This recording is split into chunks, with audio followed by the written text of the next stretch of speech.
잠시 사르르 눈을 감으시고 호흡을 바라보십시오. 명상의 시작과 끝은 호흡입니다. 우리의 삶의 시작과 끝이 호흡이듯이 어머니 뱃속에서 세상 밖으로 태어나서 처음 우리는 바깥 공기를 들이마셨습니다.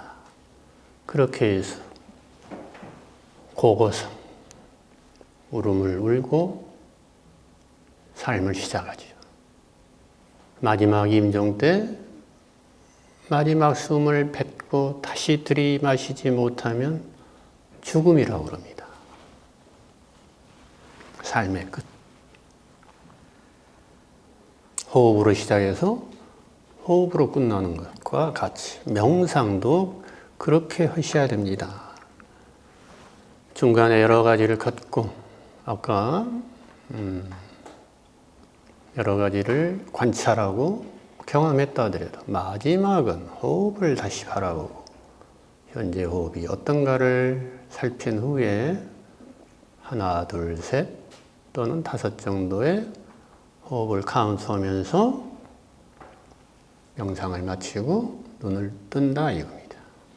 걷기 명상은 걸으려는 목표 지점을 정하고 저기까지 걸어서 멈추고 다시 돌아오겠다. 이렇게 멈추는 지점을 설정을 해야 되는 것과 똑같이 그리고 여기까지 오면은 걷기 명상을 마치겠다. 또는 5번 왕래하고 마치겠다. 또는 원으로 그린다면은 몇 바퀴를 돈 후에 내가 마치겠다. 이런 디자인을 한 후에 걷기 명상도 시작과 끝을 마무리하셔야 돼요. 앉기 명상도 마찬가지입니다. 항상 호흡으로 시작해서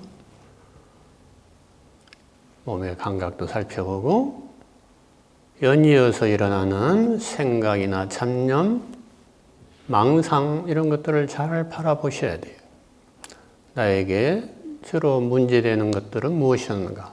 이렇게 아까 첫 시간 주제를 가지고 숙고 명상이라고 그러죠. 사유를 진행하는 경우도 있지만 대체로는 나의 의지와는 상관없이 계속 무의식 속에서 잠재의식 속에서 피어오르는 먼지처럼 콜라 거품처럼 피어오르는 잡념이나 제잘그림들을 잘 바라봐야 됩니다. 그리고 거기에 딸려있는 감정들은 무엇인가? 한 걸음 더 나가서는 그것들이 가지고 있는 의미는 무엇인가? 나에게 가르쳐 주려는 어떠한 목적이 있을 텐데 그것들이 나에게 무엇을 가르치려 하고 있는가? 내가 무엇을 지금 간과하고 모르고 있는 건가? 그래서 자꾸 봐달라고 얘들이 칭얼대고 보채면서 나에게 등장하는가? 이런 모든 것들, 즉 몸의 감각은 감각, 호흡이면 호흡, 몸의 모든 과정, 몸의 모든 통증뿐만 아니라 마음의 모든 실시간에 일어나는 과정들을 어느 것도 배척하지 말고 또 어느 것도 붙잡으려 하지 말고 있는 그대로 평정한 마음으로 바라볼 수 있어야 됩니다. 좋아하면 애착해서 소유하려 들고 그리고 머물려고 그러죠. 가지려고 그러고 싫으면 거기서부터 도망가려 하거나 무서워하거나 회피하거나 아니면은 화를 내서 없애버리려고 하는 이러한 애착과 혐오 반응을 반복하고 있음을 보고 있어야 돼요.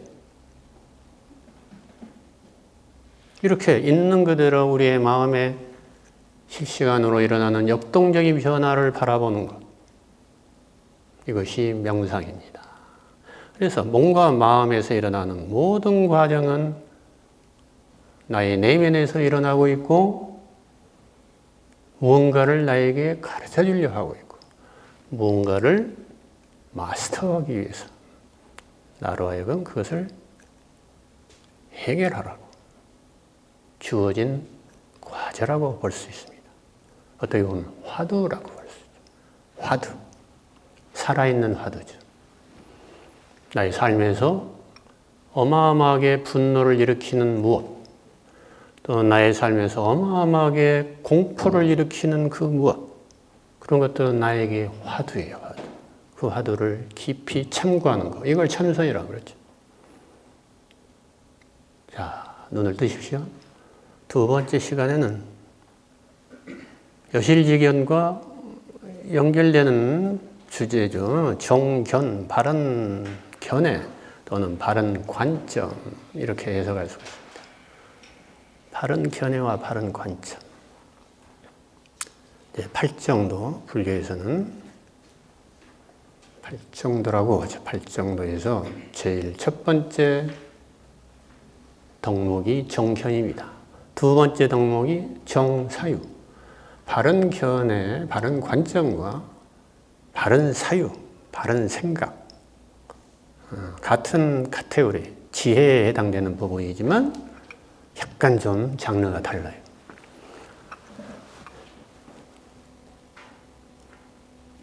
바른 관점이란 것은 무엇을 말하는가? 우리가 지금까지 사물을 바라보고 외부 대상을 바라보고 상대방을 바라보고 여러 사건들을 경험하고 그러지요? 네. 무엇을 통해서 그런가요?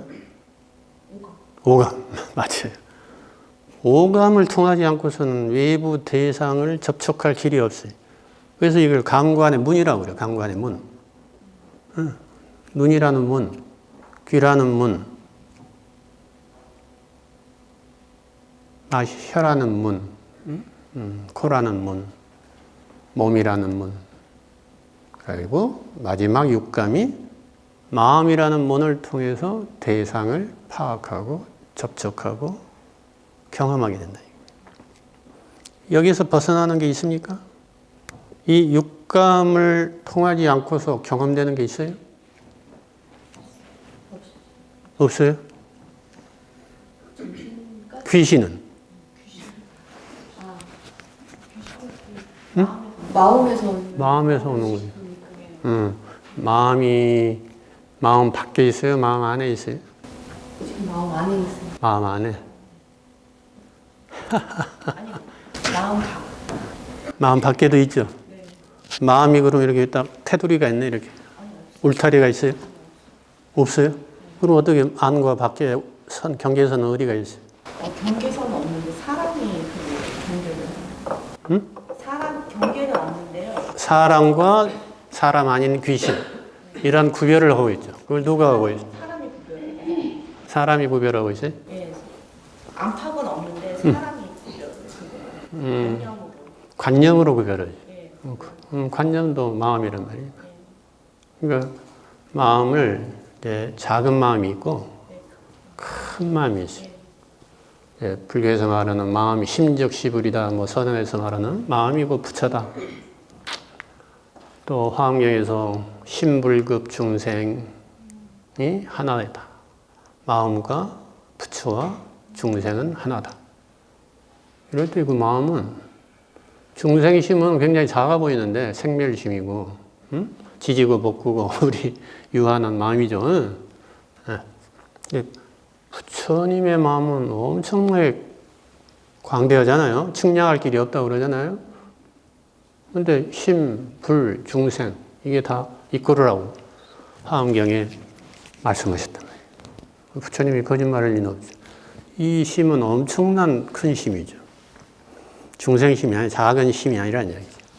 그러니까 구별을 좀 해야 돼요.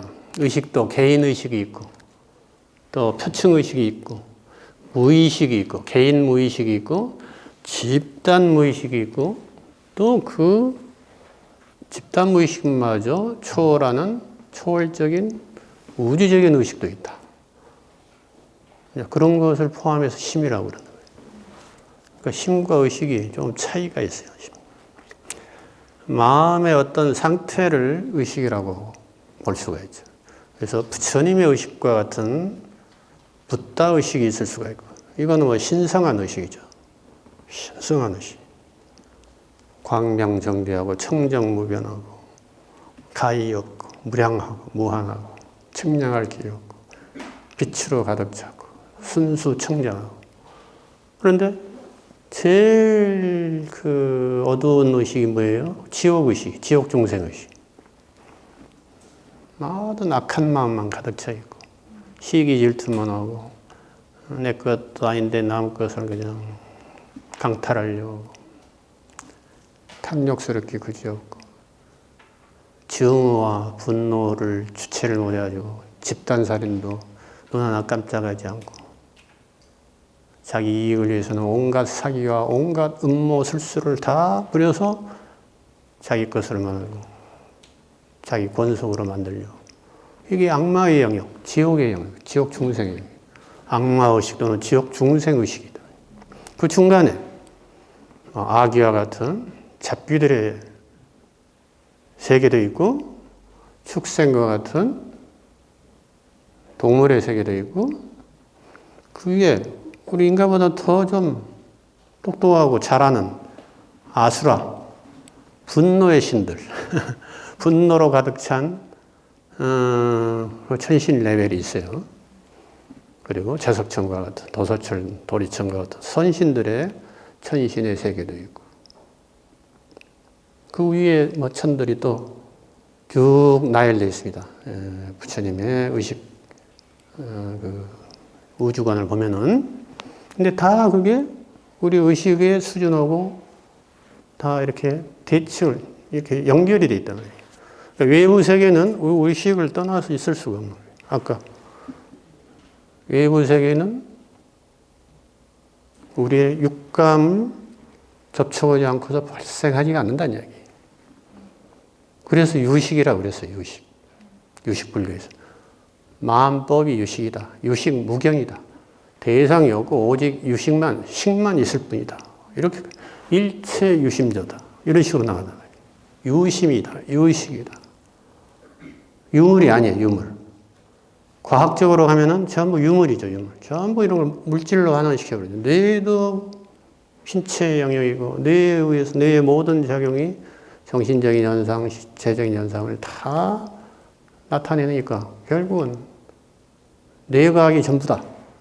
이렇게 이제 주장하는 학자들이 있죠. 그러니까 신경과가 있어요. 신경, 뉴럴러지. 그 다음에 사이카이아트리, 정신과. 원래는 이 정신과, 신경 정신과였는데, 이제 학문이 발달하다 보니까 자꾸 이제 서브 스페셜리티가 이제 나눠지잖아요. 더 전문화되니까 이 정신신경과에서 신경과가 따로 나가가지고 주로 신경, 뇌신경, 파킨슨이 그 신경에 의해서 일어나는 신경내과 이쪽을 이제 신경과라고 그러는데 신경과가 주로 이제 뇌과학을 전문적으로 하죠. 정신과는 같이 뇌과학을 같이 하다가 순수하게 이제 신경과가 이제 물질적인 신체적인 부분, 뇌 영역, 중추신경, 말초신경 이런 것만 이제 전문적으로 맡게 되니까 이제 거기서 순수하게 심리적인, 정신적인 그러한 이제 질환을 이제 다루는 게 이제 정신건강의학과가 됐죠. 정신과. 원래 못해는 정신과, 신경정신과에서 신경과가 떨어져 나간 거예요. 그래서 정신과가 이제 이쪽도 할 수 있지만 예를 들면 치매 같은 것을 정신과에서도 치료하고 신경과에서도 치료해요. 신경과는 자기들 분야라고. 그 뇌에서, 뇌가 퇴행해서 일어난 거니까. 우리 영역인데 왜 침범하냐 그러지만, 원래 정신과 영역이었으니까 정신과에서 다루고, 또 치매에서 여러 가지 정신적인 현상이 나타나. 신경과에서 약을 잘 못 쓰니까, 결국 우리 정신과에 심한 환자들은 또 이렇게 리퍼한단 말이에요. 서로 좀, 연결 관계가 있지만, 엄밀하게는 신경과와 정신과는 구별이 되어 있습니다. 근데 신경과 의사들이, 뇌과학자들이 하는 이야기가 정신도 뇌에서 기반을 해서 나오는 모든 현상들인데 우리가 더 제일 최고다. 제일 오리진이다. 저 헤드코어로 사령탑이다. 이렇게 이제 큰 소리 치는 신경학자들이 많아요. 그래서 이제 정신과가 가끔 그 논리에 지는 경우도 있어요. 왜냐하면 생물 정신의학자들은 상당히 신경과학, 뇌과학 쪽에 속하거든. 그런데 예전부터 심리치료나 심리분석, 정신분석학과, 뭐 신화를 다루고 칼 융이나 뭐 프로이드 이런 분들은 신경과 의사였는데, 프로이드가 신경과 의사였는지 아시죠? 신경외과에서 시작해서 정신과, 정신분석학을 창시한 분이. 그러니까 신경과가 다룰 수 없는 정신영역, 무관한 정신영역 세계가 별개로 있다. 이렇게 이제 정신과 의사들은 주장하는데, 하여튼 또 이야기를 하나 해드릴까요? 네. 정신건강 그 수업 시간이니까 좀 해드려야지. 그런 이제 유명한 신경외과 교수가 미국에 있었어요. 듀크대라고 혹시 들어보셨는지 모르겠는데. 들어보셨죠? 듀크대 유명한 세계적인 신경외과 교수가 있었는데, 임종체험을 한 사람들이 많이 찾아와요. 임사체험이라고 그러죠. 죽었다가 뭐 1시간부터 해서 한 2, 3일 죽었다가 다시 살아난 사람들이 그 신비한 체험들, 전혀 지금까지 자기가 겪지 못했던 그러한 사후 체험 같은, 하여튼 현생 체험이 아닌 귀신과 같은 세계일까요? 귀신만 있는 게 아니에요. 천사의 세계도 있다고. 아까 1000개가 여러 단계가 있다고 그랬죠? 이제 무엇을 두려워하는지 잘 생각해 보셔야 돼요. 하여튼 임사체험은 자기 의지와는 상관없이 어떤 체험을 한단 말이에요. 그러다가 다시 태어난 사람들은 굉장히 그렇지 않은 사람도 있지만 대부분 새로운 삶을 살아요. 왜냐하면 그 임사 체험한 게 너무 강렬하고 지금까지 내 몸 안에서의 체험 외의 체험을 했기 때문에. 근데 그 경험을 이 뇌 과학자인 신경외과 듀크대 이 알렉산더 박사라고 그러는데, 알렉산더 박사는 다 그것도 뇌의 변성 체험이다. 응? 어디까지나 뇌가 혼수 상태나 이런 상태에서 경험하는 환상에 불과하다고 항상 뇌에 기반된 해석을 가했어요. 그러니까 뇌를 떠난 어떤 의식이나 정신세계를 인정하지 않았죠. 물질 안에 있다고 본 거란 말이에요. 정신을. 그런데 이 사람이 어느 날 뇌염거다. 그냥 뇌염인지 교통사고로 해도 좋아요. 하여튼 뇌에 커다란 병이 생겨가지고 혼수 상태에 빠져서 일주일간 사경을 헤매다가 마지막에 뇌파가 싹 끊어져 버렸어요. 뇌파가 측정이 안 되는 뇌사 상태에 빠졌단 말이에요. 그러면 이제 뇌사, 심정만 멈춰도 뇌는 파가 더 지속되는 경우가 많아요. 우리가 찍어보면. 근데 뇌파가 사라졌다는 이야기는 죽었다는 이야기예요. 뇌가 죽었으니까 이제 신경과 의사로 말하면 우리의 심신이 모두 정지되었다, 이거도 똑같아요. 뇌사. 그래서 다 그 친구를 살리려고, 저명한 교수니까 그 동료 교수들이 있을 거 아니에요. 심지어는 외국에서도 달려가지고 이 아까운 인재를 살려야 되겠다고 온갖 방법을, 현대의학적인 모든 것을 다 노력을 경주했는데도 이제는 죽음을 받아들일 수밖에 없다고 가족들에게 이야기를 했어요. 그런데 한 하루 이틀 지나서 가족들이 이제 장례를 조금 미루고 있는 사이에 깨어났단 말이에요. 기절초풍을 했죠. 그 과학자들이 다 의학적으로, 과학적으로, 뇌과학적으로 사망 선고로 온 사람이 다시 살아났으니까. 그런데 이 사람이 그 일주일 동안 뇌사 상태에 있던 일주일 동안 경험한 것을 쫙 이야기를 하는데 기가 막히는 이야기. 그래서 이제 책을 썼어요. 근데 그 사람은 이제 뭐 크리스찬이니까 나는 천국을 보았단가? 그런 책을 썼어요. 그 제목이 내 정확하진 않은데 있어요. 번역도 있어요. 알렉산더 박사. 천국은 존재한다든가 나는 천국을 보았다든가 뭐 그 한번 굉장히 재밌어요. 1권을 보세요. 2권까지 1권이 아주 베스트셀러가 되니까 2권 냈는데 2권은 재미가 없더라고요. 별게 아니야. 1권만 보시면 돼.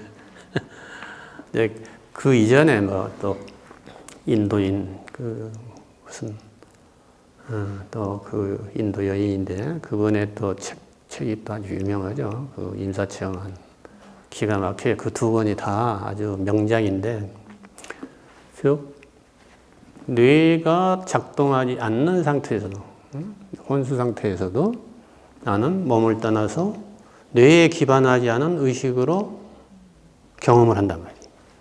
그래서 천계를 경험하고 자신의 뭐 가족 먼저 죽은 뭐 누이를 만난달지 뭐 부모를 만난달지 다 이제 천계의 하나의 그 존재들로서 그런 존재들을 만나고 하여튼 뭐 그런 내용부터 해서 자세한 이야기는 그 책을 봐야만 재밌으니까 생략하고 여기서 알맹이는 뭐냐?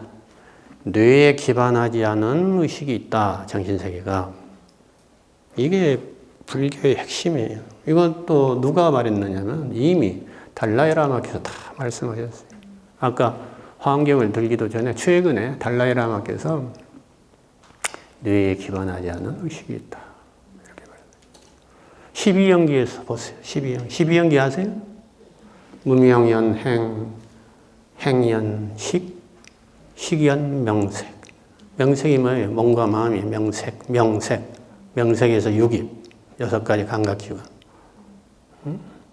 식연 명색. 의식을 조건으로 해서 명색이 발생한다 이렇게 돼 있다. 그러니까 명색 이전에 의식이 있단 말이에요. 그렇죠? 이미 그거는 이제 부처님이 말씀하신 거예요. 뭐 달라이라마가 새로 뭐 말한 것도 아니고 화엄경에서 새로 말한 것도 아니고 유식하기 위해서만 새로 말한 게 아니에요.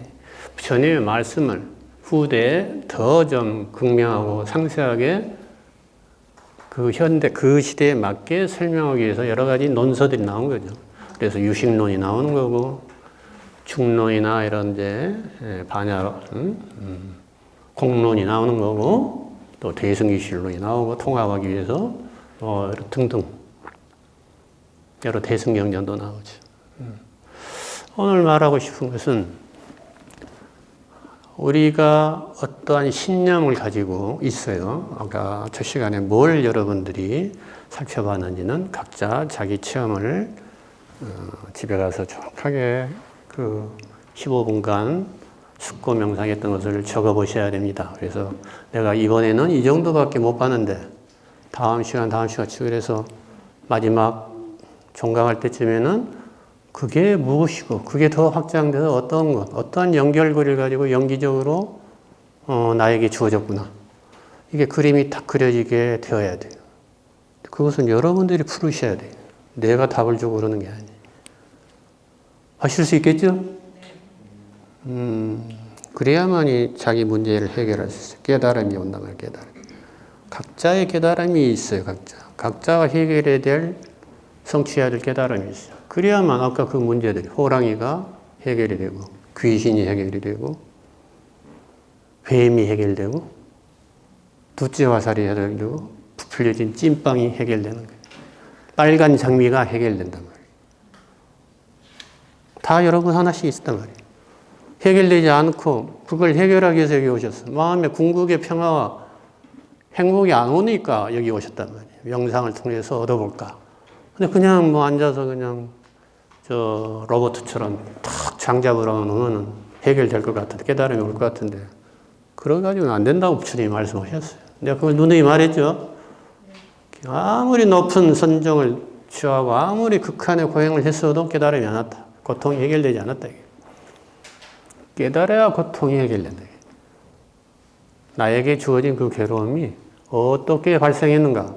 그 연기적인 과정을 명확하게 파악을 해야만 더 이상 화폭의 호랑이한테 놀래 자빠져서 화실도 못 가고 자기 그림도 못 보는 그러한 어리석음에서 벗어나는 것이죠. 귀신도 모르면서 귀신을 무서워하고 도망치는 거랑 똑같아요. 귀신이 무서우면 귀신을 봐버려야지. 귀신아 와라 그래야지. 귀신을 탐구해야 될 거 아니에요. 천사만 좋아해서 천사여 나타나라. 항상 나를 수호해달라. 천사여 나에게 모습을 나타내 주십시오.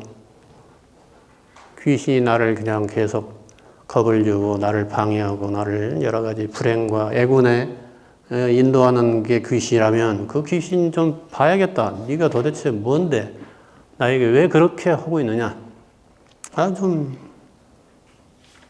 봐야 되잖아요. 명상의 자세가 그렇다 했죠. 도망가거나 회피하거나 죽이려고 하지 말고 그냥 호랑이를 잘 바라보고 호랑이 아가리 속으로 들어가야 돼.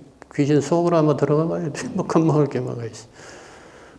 내 몸과 마음에서 일어나는 모든 과정뿐만 아니라 몸과 마음을 떠난 또 마음까지 경험하려는 자세와 용기를 가지고 있어야만 이 명상 수업을 제대로 진행할 수 있지. 그런 용기가 없으면 딱 중단해서 도망가서 이 이상은 안 해. 이런 게 나타나면 나 두려워서 나 못해. 다 도망다니기 바빠요. 그래서 이제 설정된 경전이 능엄경이에요. 능엄경 아세요? 수능엄경. 능엄경, 능엄신주가 있어요. 능엄신주가 바로 그런 여러 가지 수행에서 50개 그 마경이라고 그러죠. 마경이 드러나는 거, 봉착을 하는데 명상을 하다 보면 그래서 이제 극복 위에서 이제 수호신주가 있어야 될 거예요. 수호주문. 그게 이제 능엄신주다. 뭐 천수경의 심려장구 대단에도 같은 의미고 심려장구 대단을 천수경을 매일 외우는 것도 천수심경이 어떻게 있어야 돼요? 오방내에 아니 제신진은 딱 나가야 돼요. 사방에다가 오방이 뭐 어떻게 되나? 동서남북에다가 육방, 시방인데 오방만 이야기했네? 위인가? 사실은 당이 내면 동서남북 사방뿐만 아니라 안에 있는 모든 신들을 안도시키고 위로시키는 진언에서 오방내에 아니 제신진은 그 다음에 뭐라고 하죠? 주문을 외우죠? 진언을, 만트라.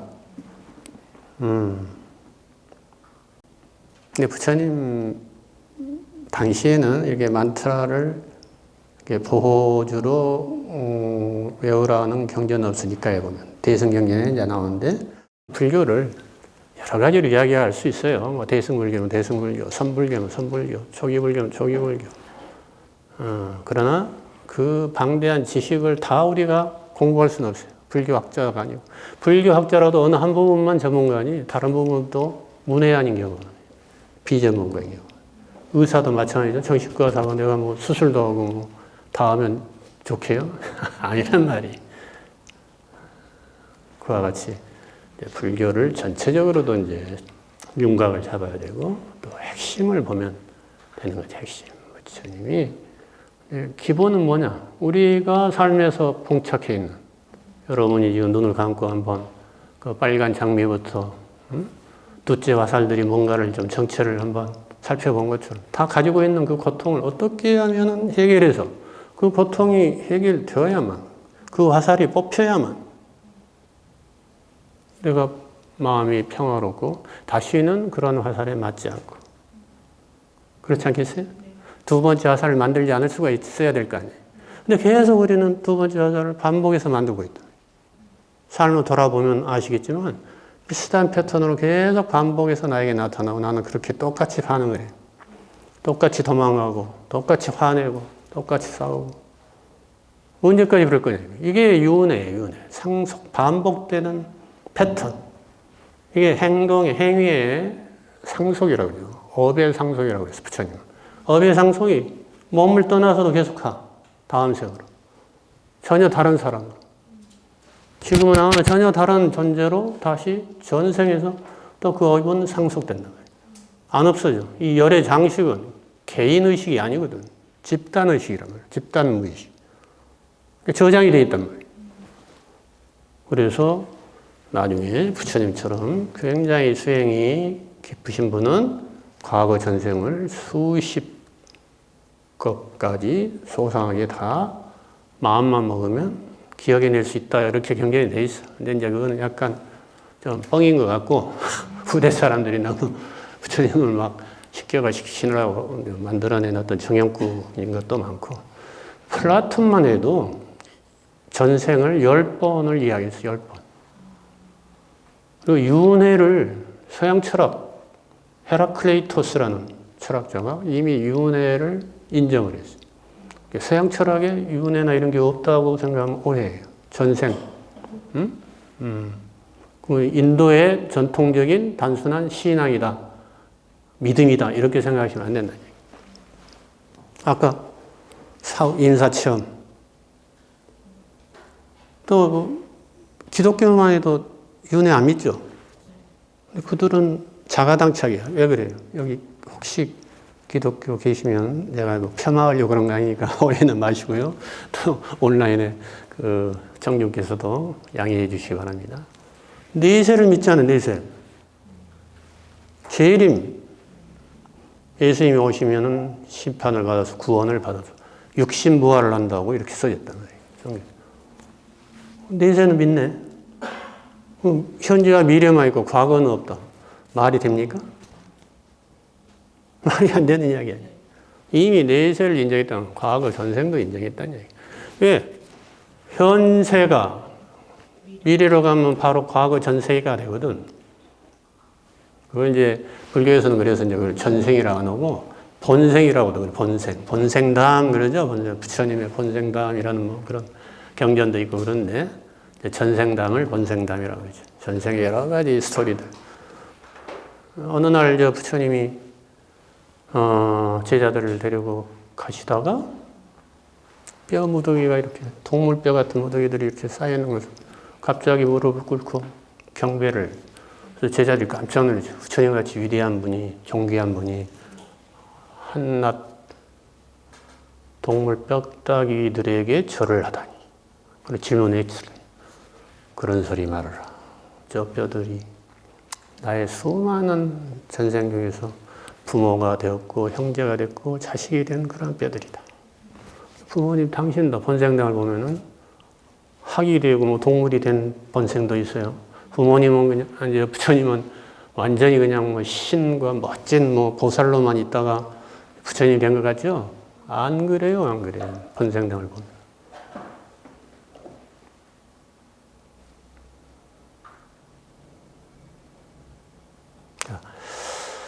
자, 정견. 정견은 모든 것이 업에 의해서만 결정된다.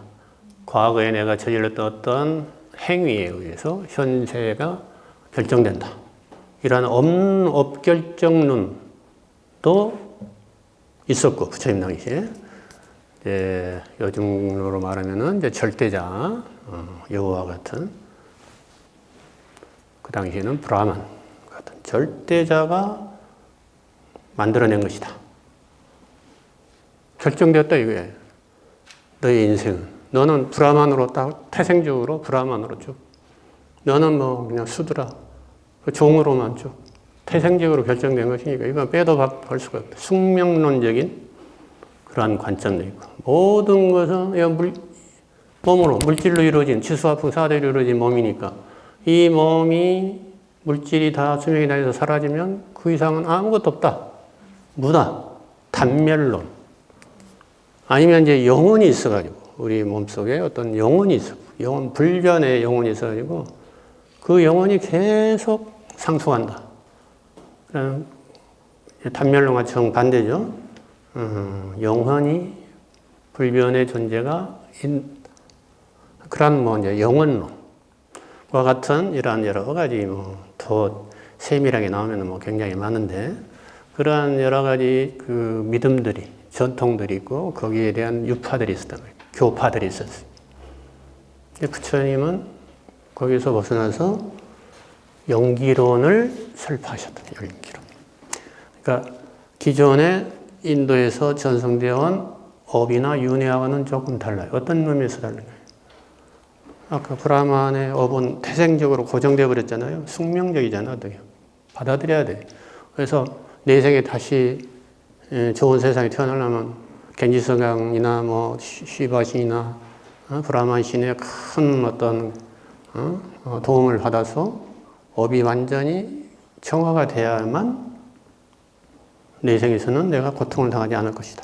그래서 지금도 그런 믿음을 가지고 아무리 가난한 사람도 마지막에 겐지스강 갈 노자 또는 마련해서 죽기 전에는 겐지스강으로 여행을 떠나죠. 죽음의 여행을. 거기서 죽을 때까지 모텔 비우고 내가 죽으면은 화장을 해서 쟤를 겐지스강에 뿌려달라고 모텔 주인에게 주고 계속 죽을 때까지 겐지스강에서 목욕하면서 기도를 한단 말이에요. 나의 업을 정화시켜달라. 지금도 그래요. 근데 부처님 당시에도 그래요. 부처님이 하신 말씀이 뭐라고 그랬죠? 물 없는 목욕을 하라고 그랬죠. 물 없는 목욕. 내가 계행을 강조했죠. 자신의 행위에 의해서 현재의 삶이 결정돼. 나라는 사람이 결정돼요. 내가 사기를 치면 나는 바로 사기꾼이 돼. 내가 살인하면 나는 바로 살인범이 되는 거예요. 내가 아무리 이렇게 멋있게 성직자 같이 앉아 있어도 성직자가 성폭행을 하면 성폭행범이 되는 거예요. 이렇게 모든 행위에 의해서 결정되는 것이지 태생적으로 계급이 존재하는 게 아니다. 그래서 수두라도 제일 천민 계급이라도 출가해서 부처님의 가르침을 만나서 올바르게 노력해서 정진해서 훌륭한 의식, 부처님의 의식을 성취하면은 그 사람은 진정한 성직자고 진정한 브라만이다. 진정한 하나님이다. 이렇게 이야기했다. 부처님, 아라한, 브라만은 다 동일한 내용이에요. 초기경지에서 보면은. 왕한테도 그랬어요. 앙굴리말라라는 살인마가 있죠. 앙굴리말라가 1000명의 사람을 죽여서 그 각각 다른 사람의 손가락 마디를 연결해서 1000개의 손가락 마디로 목걸이를 완성하면 너는 도를 이룰 수 있다. 이런 스승의 말을 믿고 아무 죄의식 없이 오로지 그게 사실인 걸로 그냥 맹목적으로 믿고 마지막 999개에서 한 명을 찾아보니까 없어, 주변에. 내 어머님이 이제 아들 보러 이제 오고 있단 말이에요. 아, 이제 어머니를 죽여서 하나를 완성하면 되겠구나 했는데 부처님이 중간에 등장을 하죠. 그래가지고 중간에 등장해서 아, 그러면 우리 어머니 대신에 저 깎아죽을 내가 잡아서 1000개를 채우면 되겠다. 아무리 쫓아도 앙굴리말라가 그냥 그때로 말하면 경찰이나 군대도 보내도 얼마나 그 용맹 무예가 전륜한지 다들 뭐 제압을 못한 그런 공포스러운 존재였던 거예요. 완력이 아주 대단한. 지금까지 자기가 아무리 뛰어서 잡지 못한 사람이 없었는데 고랑이 빼고 아이 부처님은 깎아주면 뭐 술술 걸어가는 것 같은데 못 잡겠다. 부처님이 이제 신족통을 부리신 거죠. 그러니까 저 지쳐가지고 멈추고 나서 야, 배 깎아주구나. 멈춰라. 걔 멈춰라. 이제 못 잡으니. 그러니까 부처님이 딱 돌아오면서 빙그레 웃어요. 나는 이미 멈췄다. 네가 멈춰라. 무슨 소리냐? 나는 이제 지쳐서 멈추고 너는 계속 가고 있지 않느냐? 그러니까. 나는 분노와 폭력을 이미 멈췄는데 너는 분노와 폭력에서 질주를 하고 있구나. 멈추지 못하고 있구나. 그 한마디에 탁 정신이 든 거예요. 살인마에서 부처님 제자가 돼서 성직자가, 성스러운 제자가 됐다. 행위에 의해서 살인마가 성스러운 부처님의 제자가 되고 아란까지 등극을 했다고 그래요. 경전에 보면 그렇게 나와 있습니다. 그렇게 행위에 의해서 업에 의해서 결정돼 가지고 어찌할 수 없다는 숙명론이 아니라 업은 이야기하는데 그 업을 변화시킬 수 있다. 이게 무상의 원리예요. 무상. 불교에서 무상 그러죠. 영원한 게 없다. 이걸 꼭 부정적으로 다 해석을 해요. 그래가지고 서양 철학자들 중에서 불교 처음 받아들인 사람들이 다 니힐리즘에 빠져. 쇼펜하우어니 뭐 니체니 뭐 킬케고르니 잘 모르겠지만 하여튼 잘못 허무주의로 빠진 거예요. 허무주의로 받아들였다. 공이나 무상을 허무주의로 받아들여요. 지금 우리 불교 신자들 중에서 여러분 무신론, 유신론 한번 손들어 유신론 손들어 보세요. 유신론. 유신론이 뭐예요? 신이 있다. 신을 믿는다. 세 분밖에 안 됩니까? 네 분. 그럼 무신론입니까? 무신론 손들어 보세요. 무신론. 서너 분 거의 1대1이네요. 나머지는 뭐 이것도 아니고 저것도 아니고 양다리 걸치기입니까? 신이 있을 수도 있고 없을 수도 있다. 뭐 그렇게 생각합니까? 어떻게 생각해요? 저는 무신론. 무신론? 네. 왜 그렇게 해서? 근거가? 보지 못했으니까. 아니 그냥 그 신은 없는데 사람이 그냥 예를 들어서 이게 신이다 그냥 그냥 그렇게 믿는 거예요. 신을 이제 상정했다. 신화처럼 만들었다 이거죠, 사람이. 되게 이제 그렇게 신화적인 해석을 하죠. 근데 불교는 과연 그럴까요? 부처님은 뭐라고 했을까요? 부처님 상대 브라ಹ마니즘은 신들의 세계, 힌두교 수많은 신들로 가득 차 있죠.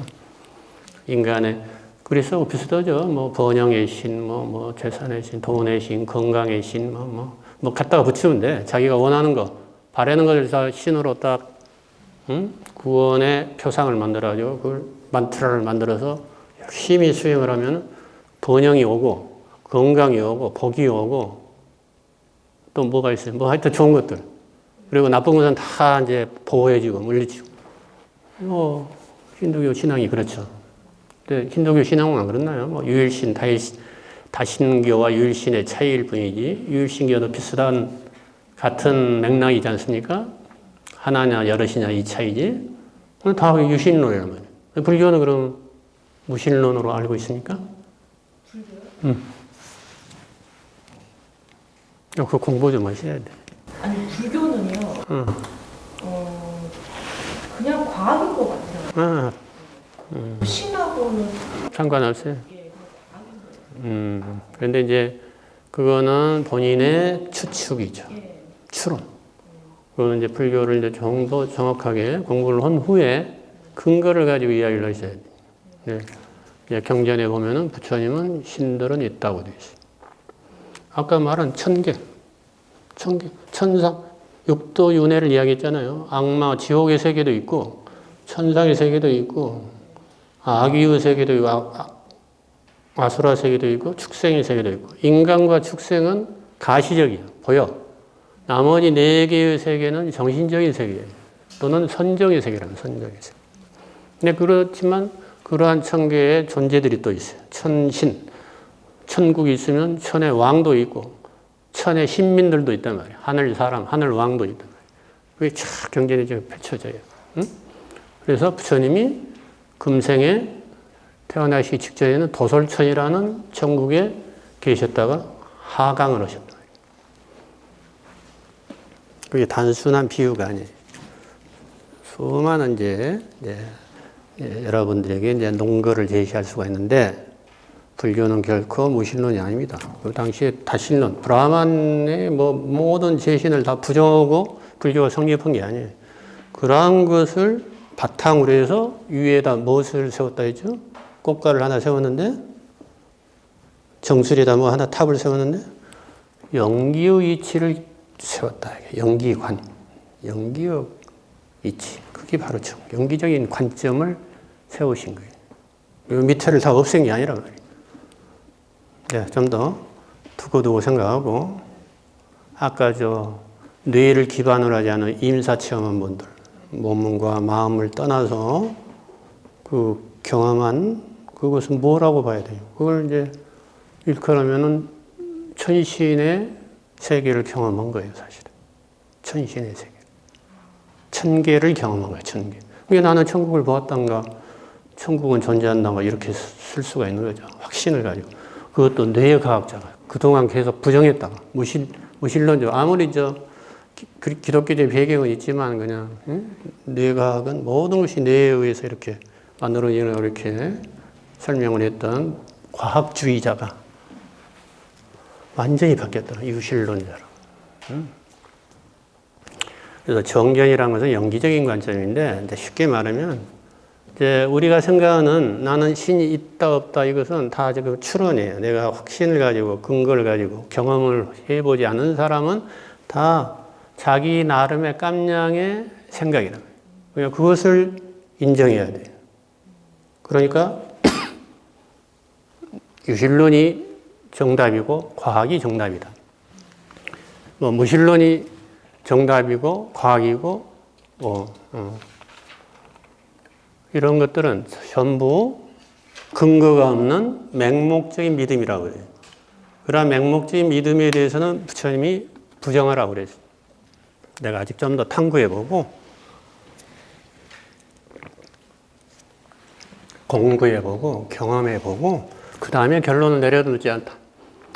잘 알지도 못해서 어떤 결론을 내리고 누가 그랬다더라, 하나님이 그랬다더라, 부처님이 그랬다더라, 어떤 유명한 교수나 도인이 그랬다더라 해가지고 맹목적으로 받아들이고 믿지 말라고 그랬어요.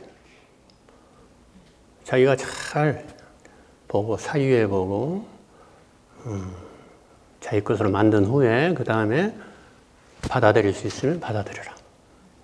그러니까 명상은 기존의 신념을 해체시키는 거예요. 무신론 해체해야 돼, 오늘부로. 내려놔야 돼. 아직 다 모름, 퀘스천 마크로 해놔야지. 나는 모름 해야지. 무신론이다. 불교는 과학이다. 이거는 불교의 코끼리 전체에서 꼬랑지 하나 딱 만지고 이게 불교라고 하는 것과 똑같다는 얘기죠. 그런 게 이제 터널비지라고 그래요. 우물한 개구리. 우물을 통해서만 보이는 하늘이 전부라고. 감옥 속에 있는 사람은 감옥의 창문을 통해서 보이는 하늘만 바라볼 수 있잖아요. 우리 같이 그냥 자유자재로 해외여행까지 가서 그리스 하늘도 보고, 이집트 하늘도 보고, 멕시코 하늘도 보고 그러지 않잖아. 감옥에 같이. 그 감옥이 뭐냐? 우리 에고라는 감옥, 나라는 감옥. 제7식, 말라식에 의해서. 중중첩첩으로 감옥으로 무장되어 있는 그 에고에서 세상을 바라보니까 지금 터널 비전이 될 수밖에 없어요. 그래서 고정적인 관념들을 해체해야 돼. 지금까지 내가 믿고 있던 신념들. 아까 빨간 장미는 나에게 아프다, 가시와 같다. 이러한 고정관념을 해체해야 된다. 빨간 장미는 아름답다로 바꿔야 된단 말이에요. 그러려면 해체가 돼야죠. 기존의 믿음을. 그러니까 여러분이 가지고 있는 기존의 옳다고 생각한 믿음을 일단 다 내려놔야 돼요. 영상에서. 그래서 백지에다가 새로 경험해서 새로 내가 바르게 사유하고 바르게 바른 관점에서 바르게 사유해서 바른 견해를 확립을 해야 돼요. 의무가 있어요, 여러분들은. 그래야만 현재의 의식 수준에서 벗어날 수가 있다. 현재 의식 수준에서는 두려움 천지고 고통의 천지예요. 분노의 천지고 불만의 천지란 말이에요. 그게 에고의 속성이란 말이에요. 판단, 시비, 평가만 하고 비교, 평가하니까 불만만 있고 불만이 있으니까 짜증, 분노, 화 감당할 수가 없어요. 잘 참고 작심삼일하면 또 한번 확 터지고 이런 식이란 말이에요. 그러니까 여러분들이 그것을 그 악순환을 윤회의 고리를 끊으려면은 기존의 여러 가지 내가 가지고 있는 편견과 신념이 무언가를 명료하게 자각하고 그것을 분명히 드러난 후에 지우개로 지워버려야 돼. 그래서 새로 써봐야 돼, 새로. 새로 쓰려면은 바른 관점에서 새로 써야 돼. 그래서 그러려면은 스승이 필요하죠. 스승을 지난 시간에 뭐라고 그랬죠? 스승이 두 분인데 자기의 법기, 자기 자신의 행동을 조심하고 계행, 법기요. 부처님이 45년 한 사람 가르친 특히 연기법을 스승으로 삼았어. 이거 니까야 초기 경전을 정독할 필요가 있죠. 그냥 막연하게 불법을 이렇게 스승으로 삼으면 안 되겠죠.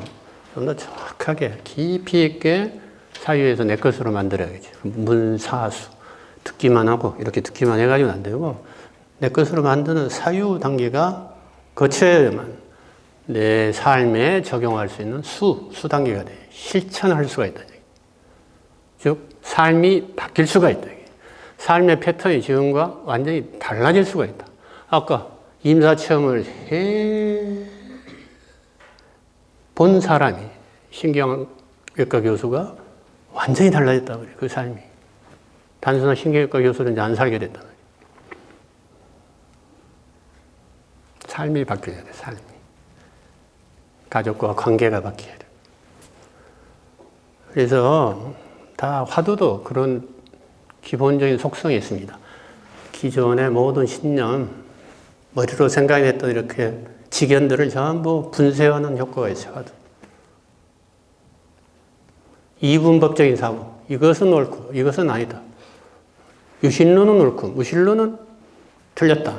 이러한 양극단의 이분법적인 사고에서 벗어나게 할 수 있어요. 그래서 동그라미를 하나 그려놓고 이 동그라미 안도 아니고 바깥도 아닌 그곳에 서봐라. 이렇게 화두가 나간단 말이에요. 아까 마음 안 밖. 내가 경계선이 어디냐고 물었잖아요. 안도 아니고 바깥도 아닌 그곳이 어디야, 그 자리가. 이렇게 창구에 들어가는 거예요. 그러려면 기존에 개념으로는 들어갈 수가 없어요. 이게 개념적인 해답이 나오면 이건 전부 방망이 맞는단 말이지. 틀렸다고 전부 아니라고 그러죠. 그래서 제3의 방법을 명상 또는 선이라고 합니다.